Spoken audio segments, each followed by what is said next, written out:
Веќе сме на официјалниот почеток на понеделничната информативна емисија на Ирис телевизија. Доколку ве заинтересира нешто од најавата, останете со нас и проследете го ова издание на вестите. Хидросистемот Злетовица од денеска почна со проверка на цевководот до Штипската филтер станица, пошто се очекува наредната недела да се тестира системот со пуштање на сирова вода која треба да се преработува во филтер станицата. За сега е период на проверки, пошто ќе се знае доколку се појават дополнителни проблеми како ќе се решаваат. Инаку најголем проблем кој досега го потенцираше комуналното предпријатие ИСАР е матноста на водата од Злетовица, за која се потребни и дополнителни трошоци за преработка. Екипи на хидросистемот Злетовица од денеска почнаа со проверка и дренирање, односно прочистување на цевководот кој води до Штипската филтер станица, информираше директорот на Злетовица Тодорче Николовски. Тој забележа дека формирана е работна група од граначалниците на општините и на хидросистемот Злетовица на иницијатива на вице-премиерот Кочо Андјушев за утврдување и санирање на проблемите со матноста на водата. Значи, актуелното техничко решение на хидросистем Злетовица е такво да не нуди испорака на стабилизирана вода, туку водата од браната Злетовица се пушта низводно и се зафаќа со странични зафати. Таквото техничко решение е предложено од тогашната јапонска PCI, истото е изревидирано и имплементирано во проектот. И факт е во моментите кога има интензивни врнежи од дожд, значи имаме проблем со матноста. Николовски забележа дека во годината имаат матна вода околу 50 до 60 дена, додека во останатиот дел од годината, како што вели тој, водата е апсолутно исправна и прифатлива по сите параметри, и тоа во однос на матноста која се движи 4 на ТУ. Хидросистем Злетовица е проектирана да продава сирова вода. Вода што е погодна за обработка до вода за пиење.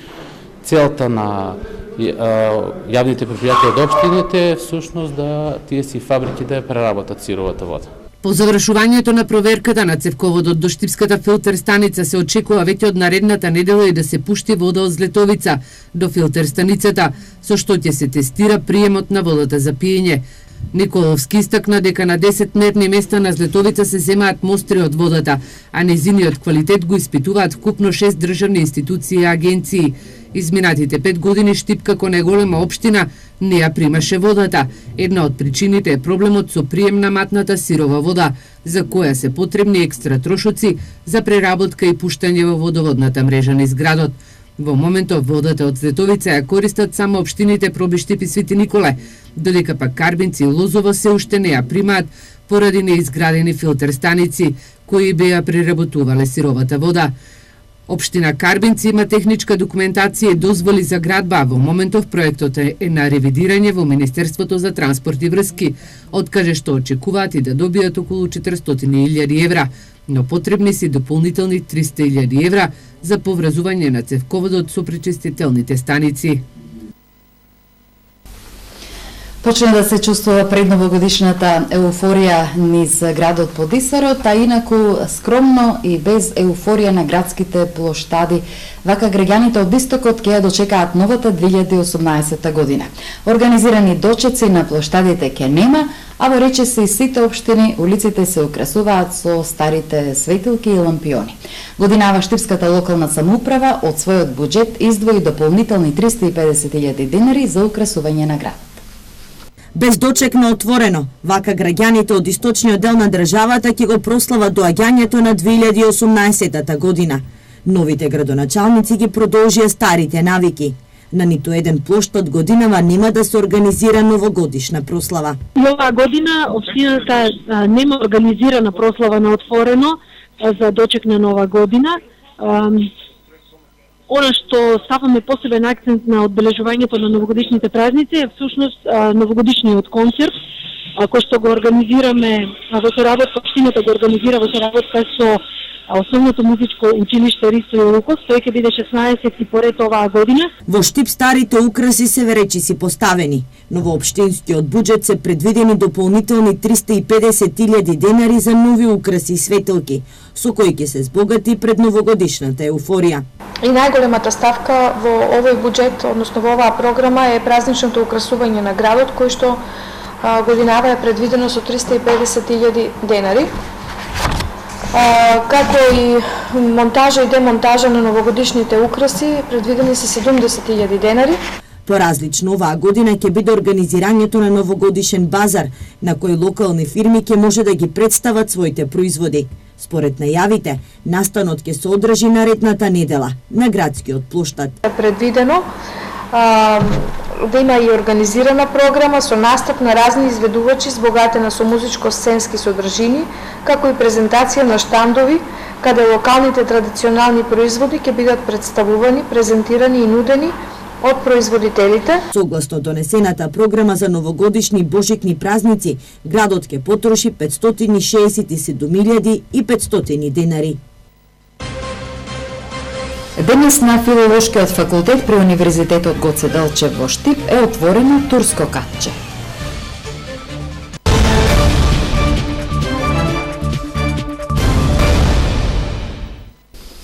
Презентиран буџетот на општина Штип за 2018 година. Основниот буџет ќе изнесува 474.595.000 денари, или со 7% е намален во однос на буџетот за 2017 година. Во развојните програми акцент се става на изградбата на обиколницата кон индустријската зона, понатаму детската градинка во населбата Сењак, како и реконструкции на улиците низ градот и селата.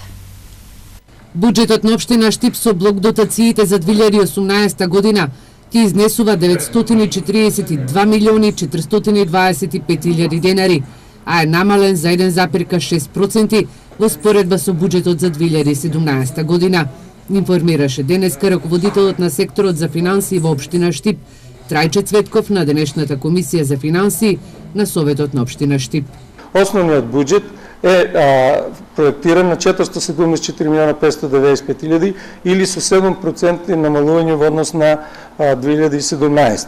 Во делот на самофинансирачките активности е проектиран буџетот во висина од 40.622.000 или со 1,5% намалување во однос на 2017 година. Цветков забележа дека приходите и расходите за буџетот за 2018 година се проектирани со тоа што даночните приходи учествуваат со 53%, неданочните со 20%, а делот на трансфери и донации учествуваат со 30%. Што се однесува за расходите, заплати и надоместоци за локалната администрација се предвидени 15%, стоки и услуги 27%, субвенции 11%, капиталните расходи се 38% и за отплата на главница предвидени се 8%. Во делот на развојните програми се предвидува да се заврши обиколницата од улицата Гоце Делчев до Борис Крајгер. Таа останува уште 18 милиона и нешто, а се планира новата развојна програма за изградба на крстосница на улицата Гоце Делчев, поврзан за поврзување на досегашната обиколница тука некаде до фабриката Баргана. Цветко вели дека предвидени се 20 милиони денари за учество на општината во проекти кои ќе се реализираат од Министерствата на владата. Конкретно станува збор за изградбата на детската градинка во населбата Сењак. Предвидени се дополнителни 15 милиони денари за изработка на проекти за реконструкција на улиците во Штипин и селата, резервирани се околу 50 милиони денари за изградба на водовод и канализација, 19 милиони и за одржување на зеленилото низ општината, 5,5 милиони денари. На денешната комисија советникот од ВМРО ДПМН Љубе Здравков гласаше воздржано, а неговото присуство, како што рече, е од формален карактер. Овие зони проблеми во техничката група на СДСМ, а ние сме тие кои сакаме да бидеме активни во усвојање на буџетот на општина Штип за 2018 година, че не би сакали да ставиме регијаните институциите на општина Штип во зложништво. Сме присутни на оваа комисија и бито нашиот став односно на буџетот, односно на средства во буџетот, односно на расходите и приходите, и да кажеме на самата седница. Градоначалникот на општина Штип Благој Бочварски буџетот на општината за 2018 година до крајот на месецов треба да го презентира пред Советот на општина Штип, со што советниците треба да го дадат своето мислење и да го изгласаат. И Советот на општина Виница на втората редовна седница го изгласа нацрт буџетот за 2018 година. На втората редовна седница Советот на општина Виница со мнозинска поддршка го усвои буџетот за 2018 година, во кој капиталните расходи се планирани за 13%. Вкупниот проектиран буџет на општина Виница за 2018 година е 278 милиони денари, од кој основниот буџет е околу 109 милиони денари. Значи предвидени са најголем дел капитални инвестиции кои ќе ги реализираме во текот на 2018 година, тоа се околу 36 милиони денари. Зголемувањето е некаде околу 10 милиони денари. Очекуваме приходи од зголемувањето на ДДВ-то и истоа продажба на градежни парцели, 21 парцела во општина Виница. Програмата помина, вкупните приходи во програмата се некаде околу 84 милиони денари, од кои како што најавив 36 милиони се од страна на општина Виница, додека останатиот дел се од страна на владата на Република Македонија. Големи се средствата за спортот во 2018 година, тоа се 1,5 милион денари, 500.000 денари за невладиниот сектор и 100.000 денари за хуманитарните организации. Пред донесувањето на предлог буџетот, градоначалникот Димитров најави уште една јавна расправа во која ќе биде вклучен и бизнис секторот. Програмата за уредување на градежно земјиште и патишта тежи 84 милиони денари и во истата приоритет ќе биде изградбата на спортска сала во основното училиште Славчо Стојменски, реконструкција на водоводната линија во Виница, асфалтирање на улици. На оваа седница се донеси и предлог одлука за изработка на нацрт план за нови локации за православните гробишта, чие проширување е неизбежно бидејќи постоечката локација со сегашната динамика станува се потесна. Советниците изгласа и нови членови на управниот и надзорниот одбор во јавното предпријатие Солидарност, а се изврши и промена на училишните одбори во детската градинка и во училиштата. Денешни партиски активности. Пресконференција на Општинскиот комитет на ВМРО ДПМН во Штип. Градот се гуши во отпад. Очигледно јавното предпријатие ИСР не може да се справи со нехигиената, беше кажано денес, барајќи одговор од надлежните дали граѓаните заслужуваат ваков нечист град. Градот се гуши во смет, отпадот од домаќинствата не се собира на време, кажаа денеска на пресот ВМРО ДПМН. Обвинија дека причината за неиспразнетите контейнери и садови е резултат на нестручноста и неодговорното работење на Штипското комунално предпријатие, а не наводните оправдувања за проблеми со неисправната механизација. Јавното предпријатие ИСР очигледно не располага со добар раководен тим кој може успешно да ја координира работата, па затоа се крие позади оправдувањето од типот неисправна механизација. Немањето на способни кадрски решенија и некоординацијата со другите надлежни институции на локално ниво доведуваат до резултатот кој го имаме денес – нечист град, отпад и хартија.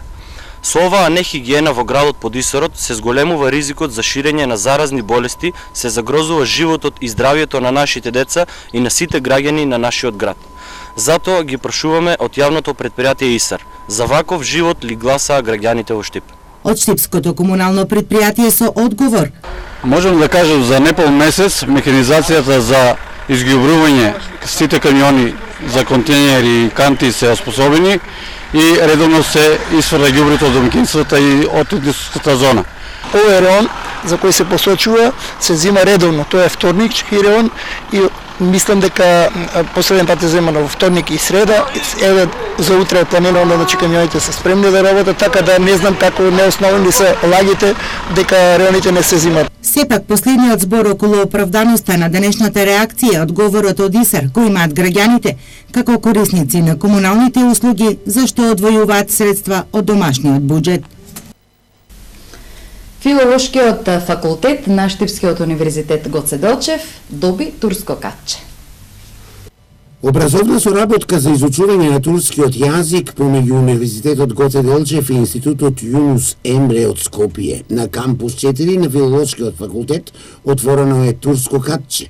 Düşünceleriniz nelerdir? Tabii bu iki ülke arası Верувам дека ова ќе придонесе во уште поголемо зајакнување на културните односи помеѓу двете земји и секако уверена сум дека ќе допринесе и за студентите кои се во катедрата по турски јазик и книжевност од Република Турција и нашите сограѓани од Штип, како и сите останати граѓани на градот. Изучувањето на турскиот јазик е пријатна придобивка помеѓу Република Македонија и Република Турција, а размената на студенти ќе се интензивира. Тргнувајќи од помислата дека еден јазик е еден човек, верувам дека со изучувањето на турскиот јазик ќе придобиеме уште поголем број на наши пријатели, така да уверена сум дека проширувањето на овие активности низ цела Македонија ќе бидат во обострана корист за двете страни. Јас минатата година имав прилика да учествувам на семинарот организиран од страна на Институтот Юнус Емре, каде што имаше преку 100 студенти, курсисти кои го учеле турскиот јазик, ја посетиле Република Турција, се запознале со турската култура и веќе действуваат со нивните познавања по турски јазик. Уште еднаш тргнувајќи од ова, верувам дека би требало овие активности да се прошират низ цела Македонија. Но Институтот Юнус Емре има многу сериозни активности во насока на размена на студенти. Универзитетот Гоце Делчев е примамлив за студентите од Турција. Во изминатите 8 години некаде на универзитетот се пријавиле и се запишале повеќе од 400 студенти од Република Турција. Во моментот има околу 120 активни студенти, а оваа година се пријавија и го изучуваат македонскиот јазик околу 60 студенти. Станува збор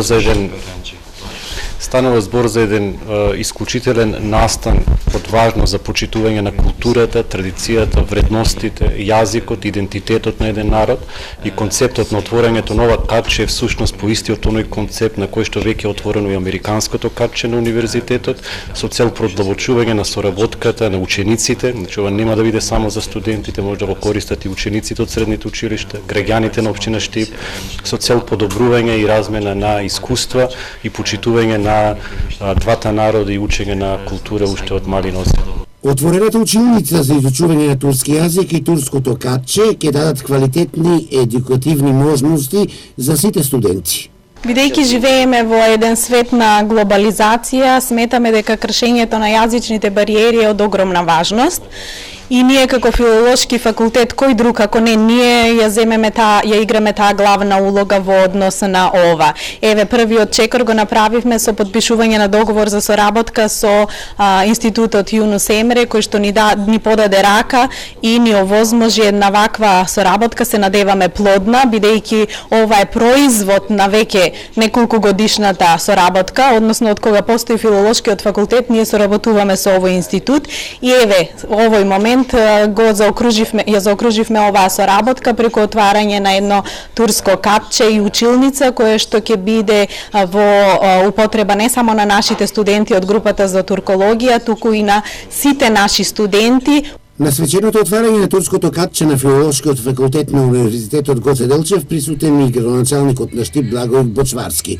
Тој средбата со турската амбасадорка Турин Еркал Карен ја искористи за продлабочување на соработката помеѓу Штип и Турција. Драго ми е што се овозможува една ваква просторија која што е скромна, меѓутоа многу значајна за студентите да имаат каде да дојдат, да разговараат, да другаруваат и тоа да ги потсетува на нивната култура во Турција. Така што денеска ја оваа можност ја искористив и да остварам кратка средба со амбасадорката на Република Турција во Македонија, за да во иднина се договориме да ја продлабочуваме соработката, па дури и да договориме збратимување на општина Штип со некои од градовите од Република Турција, така што има многу бенефити од оваа средба која што се случува денеска во Штип. Во наредниот период Универзитетот Гоце Делчев исто така ќе ги продлабочува едукативните процеси, посебно со Турција, за квалитетно изучување на турскиот јазик, а секако и за квалитетно изучување на македонскиот јазик за турските студенти.